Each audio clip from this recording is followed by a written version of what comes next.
या बातमीचे प्रायोजक आहेत हॉटेल फानूस, शाखा number 2, SRPF camp petrol pump शेजारी, सोलापूर। छत्रपती संभाजीनगर शासकीय वैद्यकीय महाविद्यालयातील रॅगिंग प्रकरणी 3 विद्यार्थी 6 महिन्यांसाठी निलंबित झाल्याची माहिती अधिष्ठाता शिवाजी सुकरे यांनी दिली आहे। कनिष्ठ विद्यार्थ्यांची रॅगिंग केल्याप्रकरणी घाटी रुग्णालयातील 3 वरिष्ठ विद्यार्थ्यांना 6 महिन्यांसाठी निलंबित करण्यात आलं आहे। त्याचबरोबर त्यांना 25,000 रुपये दंड देखील ठोठावल्याची माहिती डॉक्टर शिवाजी सुकरे यांनी दिली आहे। MBBSच्या तृतीय वर्षातील 6 विद्यार्थी द्वितीय वर्षातील 6 विद्यार्थ्यांना चहा, कॉफी, नाश्ता, सिगारेट आणायला सांगून त्रास देत होते। हा प्रकार गेल्या 3 महिन्यांपासून सुरू होता। शनिवारी रात्री द्वितीय वर्षातील एका विद्यार्थ्याने तृतीय वर्षातील विद्यार्थ्यांचे काम ऐकले नाही, त्यामुळे त्यातील एका विद्यार्थ्याने त्याला मारहाण केली। या प्रकारामुळे चिडलेल्या विद्यार्थ्याने वडिलांना ही माहिती कळवली। वडिलांनी रुग्णालय प्रशासन आणि अँटी रॅगिंग कमिटीकडे या संदर्भात तक्रार केली। या प्रकरणाचे गांभीर्य लक्षात घेऊन कमिटीने तातडीने बैठक घेऊन चौकशी केली। चौकशांती रॅगिंग झाल्याचे स्पष्ट झाले आहे।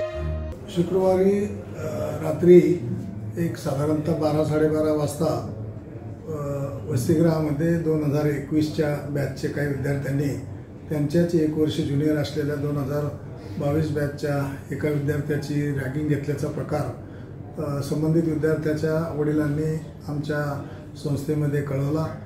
आमचे जे वैद्यकीय अधीक्षक आहेत त्यांच्या कानावर ही घटना धाडली आणि त्यांनी तत्काळ त्या ठिकाणी वसतिगृहाला भेट देऊन संबंधित विद्यार्थ्यांना ते भेटले आणि त्याच्याकडून त्या घटनेची माहिती घेतली व कोण विद्यार्थी त्यामागे आहेत तर त्याची चौकशी केली। त्यानंतर दुसऱ्या दिवशी आम्ही सकाळीच 8 वाजता अँटी रॅगिंग कमिटीच्या सदस्यांना त्या ठिकाणी बोलावून घेतलं। त्या विद्यार्थ्यांचे वडील, त्या विद्यार्थ्याचे नातेवाईक आणि तो स्वतः विद्यार्थ्यांना दिलेल्या लेखी तक्रारीवरून आम्ही त्या घटनेची चौकशी केली।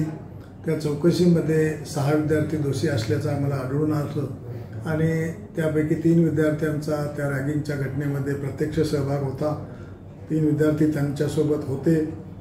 त्यामुळं अँटी रॅगिंगचे जे नॅशनल मेडिकल कमिशनचे जे ॲक्ट आहे तर त्याच्यानुसार त्या 6 विद्यार्थ्यावर कारवाई करण्यात आली। त्या संबंधित विद्यार्थ्याला वसतिगृहामधून कामं सांगणे, त्यांना सिगारेट आणायला सांगणे, दारू आणायला सांगणे असे जे प्रकार घडत होते आणि त्याची कॉलर पकडणे, त्यामुळं यापेक्षाही काही गोष्टी असू शकतात आणि त्यामुळं त्या घटनेचं गांभीर्य ओळखून भविष्यात अशी घटना परत या रुग्णालय संस्थेच्या वसतिगृहामध्ये कोणत्याही विद्यार्थ्यासोबत घडू नये, त्यामुळं कायद्यामध्ये ज्या तरतुदी आहेत रॅगिंगच्या तर त्यानुसार 3 विद्यार्थ्यांना आम्ही 6 महिन्यासाठी त्यांची टर्म एक्सटेंड केलेली आहे, त्यांना 6 महिन्यासाठी सस्पेंड केलेलं आहे। त्याचप्रमाणे त्यांना 3 विद्यार्थ्यांना हॉस्टेलमधून कायमचा आम्ही त्यांचा MBBSचा कोर्स होईपर्यंत निष्कासित केलेला आहे। त्यांना त्यांना पूर्ण टर्मसाठी त्यांचं जे पूर्ण करिअर आहे MBBSचं त्यामध्ये यानंतर त्यांना ग्रंथालयामध्ये सुद्धा प्रवेश मिळणार नाही, तसेच त्यांना 25,000 रुपयाची आम्ही शिक्षा केलेली आहे।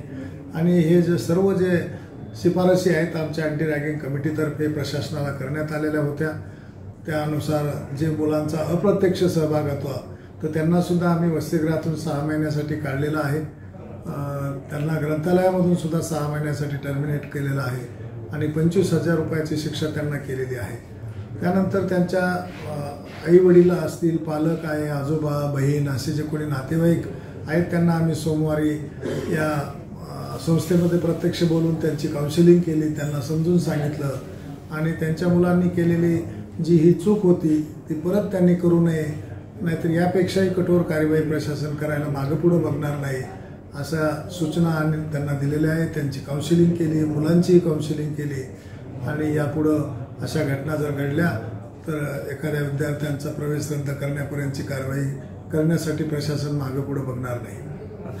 विद्यार्थ्यांनी थेट पालकापर्यंत त्यांनी ती कंप्लेंट केलेली आहे, मात्र तक्रार केली। सर्वात महत्त्वाचा विषय समिती जी असते समितीचं काय नेमकं, समिती हा सक्रिय आहे की नाही असं दिसतं? समिती सक्रिय आहे, पण समितीकडे जर कोणी अप्रोच झालं, त्यांनी जर कळवलं, लेखी कळवलंच पाहिजे असं काय नाही, तोंडी जरी कळवलं तरी समिती त्याची दखल घेईल, परंतु समितीपर्यंत पहिल्यांदा संबंधित जो कोणी अन्यायग्रस्त विद्यार्थी आहे तो समितीपर्यंतच नाही तर त्यांनी एखादा आम्हाला मेल जरी केला, एखादा व्हॉट्सअप मेसेज केला, एखादा साधा मेसेज जरी केला तरी त्याची दखल घेतल्या जाते। आणि मी स्वतः महाराष्ट्रामध्ये नायर असेल, धुळ्याचं मेडिकल कॉलेज असेल, वसईच्या मेडिकल कॉलेज असेल, अशा अनेक ठिकाणी मी स्वतः इन्क्वायरी केलेली आहे आणि त्यानुसार जे अँटी रॅगिंगचे ॲक्ट आहेत त्याच्यासाठी पहिल्यांदा विद्यार्थ्यांनी ॲटलिस्ट पालकांना सांगायला पाहिजे किंवा संस्था प्रमुखाला सांगावं किंवा अँटी रॅगिंग कमिटीचे बाहेर बोर्ड लावलेले आहेत, सर्व सदस्यांचे नावं लिहिलेले आहेत, त्यांचे नंबर लिहिलेले आहेत मोबाईल.